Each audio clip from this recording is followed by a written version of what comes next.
ГСП онлайн. Городские новости сейчас. Пятница, 17:00. Заседание оргкомитета общественной организации «Любимый город». Подготовка к всероссийской акции «Бессмертный полк». В этом году уже 4-й раз на параде 9 мая горожане понесут фотографии своих родственников-фронтовиков. В прошлом году в колонне было около 2000. Обработку портретов, как и годом ранее, возьмет на себя дизайнер Сергей Кутейников. Как говорят организаторы, на его снимках люди как живые. Я, в принципе, все работаю то, что делаю, то, что могу сделать, по крайней мере, в меру, опять же говорю, повторюсь, в меру своих скромных возможностей.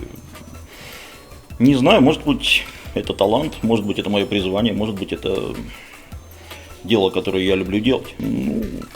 Помогать ветеранам – это, в общем-то, обязанность любого человека. Как признается дизайнер, на восстановление фото уходит не более 3 часов. Это при условии, если снимок приходится собирать практически по частям, а таких немало. В этом году прием фотографий будет проводиться с 4 по 29 апреля включительно по адресу Первомайская, дом 3, кабинет 304. Также фотографии и информацию о ветеранах можно отправлять на почту, которую вы видите на экранах.